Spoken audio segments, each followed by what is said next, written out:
Hello, everyone, and thank you for being here today. Do you ever feel like English moves too quickly? Like a fast, powerful river of words that you just cannot catch? What if I told you there is an easy way to make that quick English sound slow? This isn't a magic trick. It is a basic idea professional interpreters use. It completely changes the way you listen. Stay with me until the very end. I will share this powerful secret with you. It will dramatically improve your English listening skills. First, we must understand the actual problem. The difficulty is not always the speed. The real issue is how we listen. Let's start with the first reason why English is tough to grasp. Reason 1. We listen word by word. Imagine trying to collect rainwater. You try to catch every single drop. It's impossible, right? You get completely overwhelmed and miss everything. Listening to English can feel just like that. We try to hear every single word.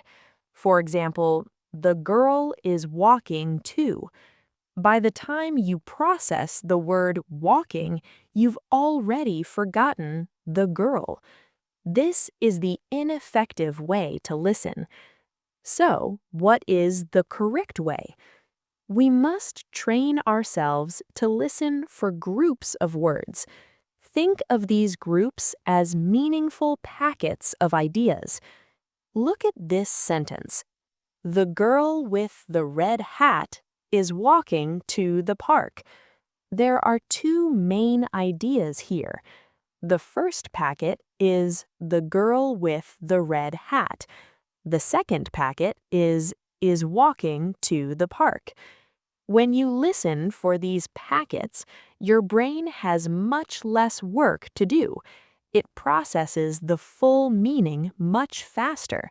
And when you process faster, quick English begins to sound much slower.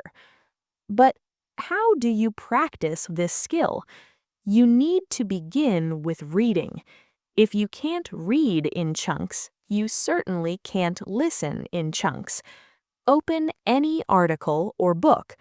Read one packet of words, stop, confirm its meaning, and then read the next packet. Do not translate word by word. Focus on understanding the idea in the order you read it. This simple reading change is the first step to training your brain for easy listening. Now let's discuss the second reason. It is slightly different and focuses on sound. Reason 2. The beat of the language. Every language has its own flow, its own natural rhythm and beat. Some languages are very regular. Each word takes up almost the same amount of time, like hello, my, name, is. English is different. English has a very strong beat. It is a stress-timed language. Some words are spoken loudly and slowly. These are the important words. Other words are quiet and quick. Let's use a simple word, computer. In some languages, you might say com-pu-ter, giving 3 even beats. In English, we say computer. The main beat is on pu. The cum and ter parts are very small and fast. Sometimes you barely hear them. Now picture this happening in a long sentence. Many small words almost vanish. Since your ears don't catch them, you think you missed something important. You become nervous. You stop understanding. What is the best way to fix this? The fix is to learn the basic arrangement of English. This is what people usually call grammar, but don't see it as a list of tedious rules. Think of it as learning the map of the language. When you know the map, you can guess what words are coming next. For example, a native speaker might say, "What you doing?" You didn't hear the word are, but because your brain knows the map, it knows the structure is "What are you doing?" So your brain automatically supplies the missing word. You understand the complete meaning without hearing every single noise. This is how native speakers truly understand one another. They are not just listening, they are predicting. This leads us directly to our third and final reason. It's about our expectations for how English should sound. Reason 3, the idea of flawless English. In school, we often learn very slow, clear, ideal English. Our teachers say every word distinctly. How are you today? But in the real world, no one speaks that way. Real people join their words together. For example, we learn to say going to, but in a real conversation, you will hear gonna. I'm going to the store quickly becomes I'm gonna go to the store. The sounds change, they merge. If you are only waiting for those perfect, clear textbook sounds, you will feel lost.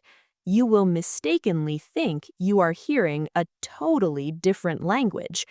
The solution is simple, and it creates familiarity.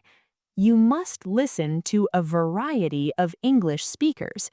Listen to people from different countries: America, the UK, Australia, India. Listen to young people, older people, news reporters, and movie actors. Think of this like music.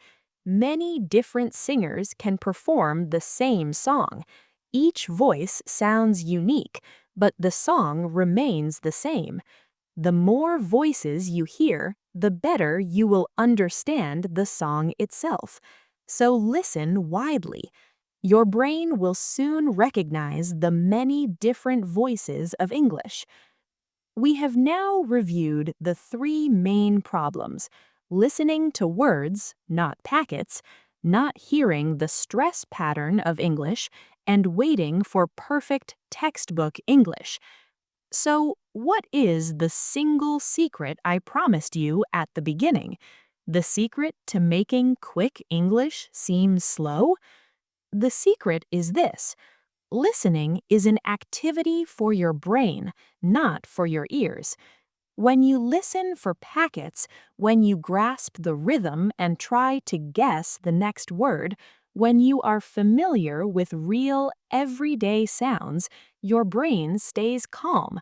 It doesn't try to catch every drop of rain. Instead, your brain becomes a calm watcher. It has a map.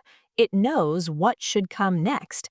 This act of anticipating makes the incoming information feel much slower.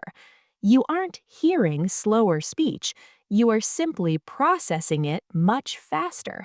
And when your processing speed goes up, the world around you seems to slow down. Listening is not a passive action where sounds just enter your head. It is an active skill. It is a continuous game of smart prediction and understanding. So please practice reading in packets, learn the basic map of English sentences, and listen to as many real voices as you can find. If you follow these simple steps, I guarantee that quick, rushing river of English will soon feel like a calm, clear stream. You will finally be able to relax and simply understand. Master these steps, and you will find your English listening skills easier and more powerful. Keep practicing.